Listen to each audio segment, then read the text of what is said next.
segenap akal budi, kiranya memelihara hati dan pikiran di dalam Kristus Yesus Tuhan kita. Amin. Shalom saudaraku, selamat Advent.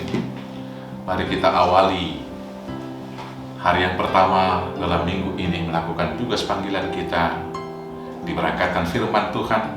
Saya bacakan dari Ulangan 32 ayat 10a. Demikianlah firman Tuhan. Didapatinya dia di suatu negeri, di padang gurun, di tengah-tengah ketandusan dan auman padang belantara. Demikianlah firman Tuhan. Bapak Ibu, saudara-saudaraku yang terkasih, renungan kita hari ini yaitu dari Ulangan 32.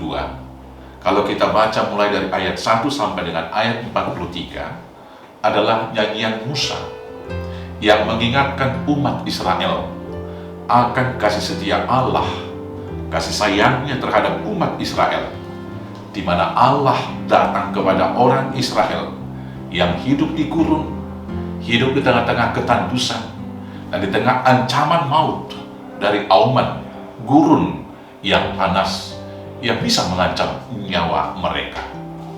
Di tengah situasi yang demikian, Allah datang. Kemudian Allah memelihara mereka, menuntun dan melindungi mereka. Tetapi ketika mereka menjadi gemuk, ketika mereka menjadi sejahtera, ketika hidup mereka sudah berkecukupan, mereka melupakan Allah. Di Ulangan 32 ayat 18 firman-Nya berkata demikian. Gunung batu yang memperanakkan engkau telah kau lalaikan, dan telah kau lupakan Allah yang melahirkan engkau.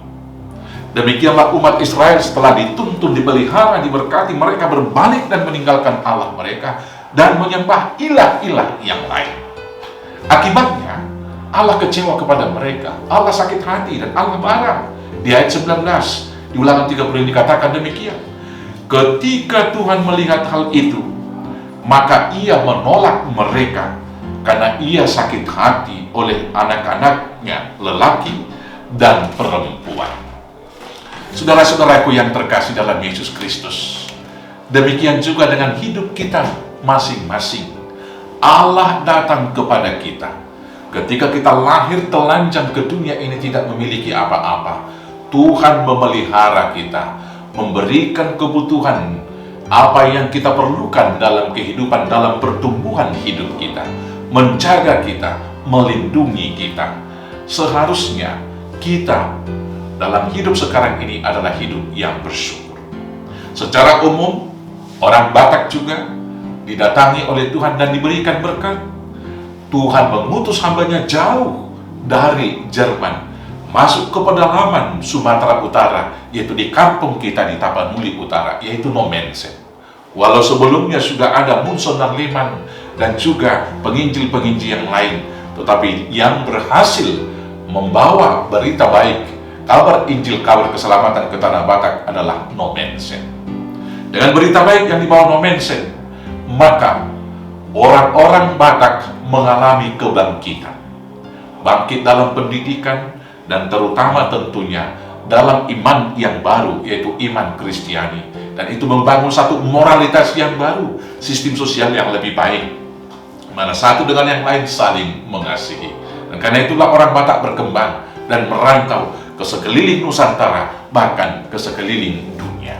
Secara pribadi dalam hidup kita masing-masing juga, Allah menyertai, melindungi, memberkati kita dengan banyak hal yang tidak dapat satu persatu kita sebutkan. Sekarang apa yang kita lakukan? Apakah kita seperti umat Israel yang berbalik dari Dia setelah kita sejahtera? Hari ini kita mau diingatkan supaya kita jangan pernah melupakan Allah yang begitu mengasihi kita.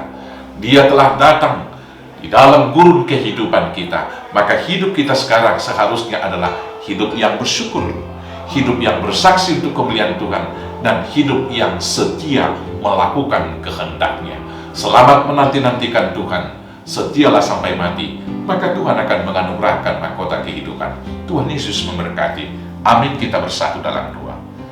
Terima kasih Bapa, karena dalam gurun yang gersang kehidupan kami, Tuhan datang dan memelihara hidup kami. dan senantiasa memberikan berkat yang melimpah hingga kami ada sebagaimana adanya sekarang. Maka untuk itu Bapa, sekarang juga kami mohon pertolongan-Mu, agar Bapa pelihara hati dan pikiran kami senantiasa berserah kepada Tuhan, bergantung kepada Tuhan, dan senantiasa memuji memuliakan Tuhan dalam semua aktivitas tugas hidup kami. Beri kami kebutuhan hidup jasmani dan rohani, berkati hidup pribadi kami, berkati usaha dan pekerjaan kami, berkati keluarga kami, berkati gereja kami, berkati juga negara kami. Akhirnya sekarang kami melakukan tugas panggilan kami hanya di dalam nama Yesus Kristus Tuhan kami. Amin. Shalom, selamat beraktivitas. Tuhan Yesus memberkati. Horas, horas, horas.